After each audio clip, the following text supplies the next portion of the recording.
The Netherlands translates in English as the Low Countries.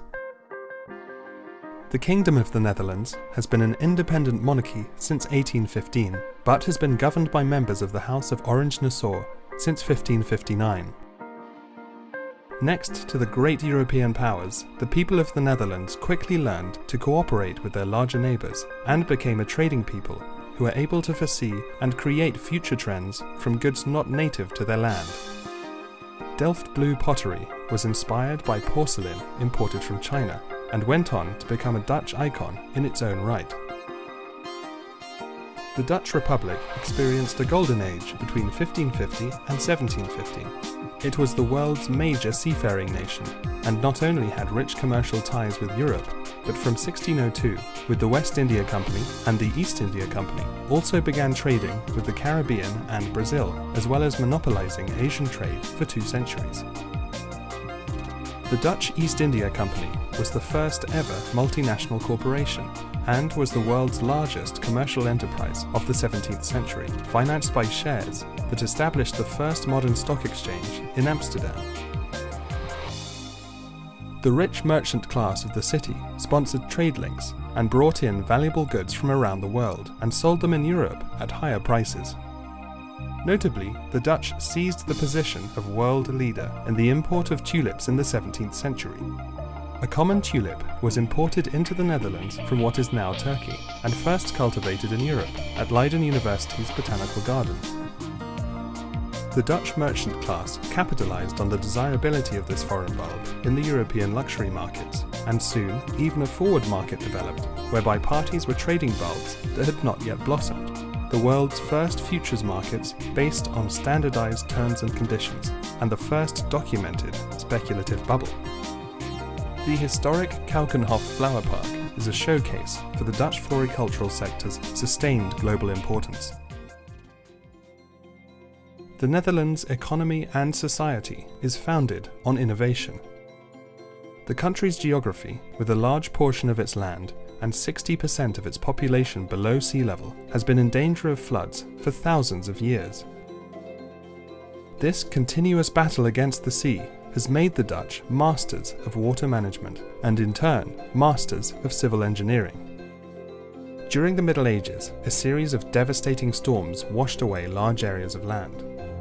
But thanks to a network of newly built windmills, which were used to pump water back into the rivers, the country soon began reclaiming this flooded land. These reclaimed pieces of land, known as polders, are surrounded completely by dikes for protection against high waters. As good management of a polder is dependent on collaboration between all the users, it has created a solidarity between the people. This is evident across many sectors. A notable synergy exists. Government enables collaboration, and academies and research centers develop solutions, which are in turn commercialized by industry partners. The result is greater than what was possible individually. Throughout Dutch history, natural disasters have spurred advance.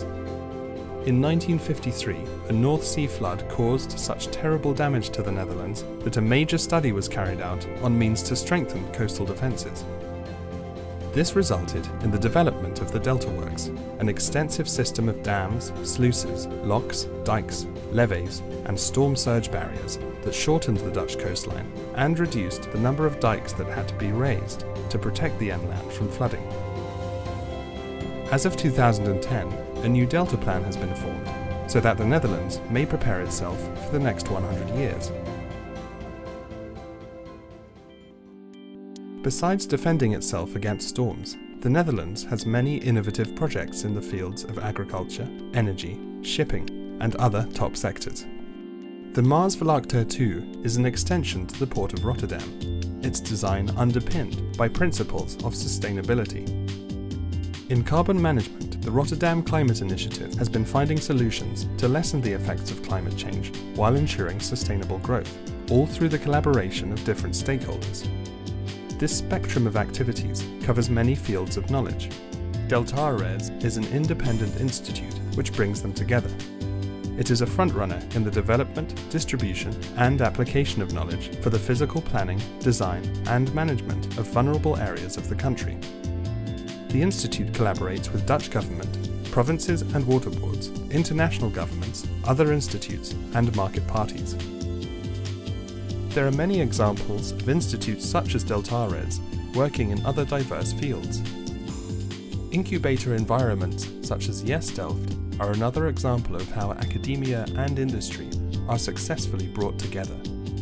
Yes Delft provides a supportive and inspirational environment for young innovators discovered at the Technical University of Delft to develop their ideas into commercial businesses. In matters of industry and government, the Netherlands is a pioneer, but it is the country's sustained preeminence in academia that may be the route which forms such illustrious products. Leiden University is one of the country's leading educational institutions. Founded in 1575, it was a gift from King William of Orange to the city for withstanding a long siege by the Spanish. The bond with the royal family is particularly visible in the university's Senate room, where PhD candidates defend their dissertations below William's portrait, and professors don their robes for ceremonial occasions. Leiden was the first university in the Netherlands to practice freedom of belief and religion, as reflected in the university's motto, Praesidium Libertatis, Bastion of Freedom. The university came into particular prominence during the Dutch Golden Age, where scholars from around Europe were attracted to the Dutch Republic due to its intellectual tolerance and Leiden's international reputation. The Netherlands became a leading region for publishing in this atmosphere of free expression. During this time, Leiden was home to such figures as René Descartes, Rembrandt, Hugo Grotius, Baruch Spinoza and Baron d'Holbach. Today, Leiden is the oldest and one of the largest Arabic studies programs in Europe, excelling in research and receiving many international projects and grants. The university library has a unique and renowned Oriental collection with precious Arabic papyri dating to the 2nd and 3rd Islamic centuries. There are also some 6,000 Middle Eastern manuscripts and many rare early printed books, such as the oldest copy of the Quran, a legacy of the country's strong commercial ties with the Middle East. The Netherlands has faced great adversity throughout its history and has prevailed. Today, the country cultivates collaboration across disciplines and national boundaries, ensuring progress and ingenious solutions to the challenges of the future.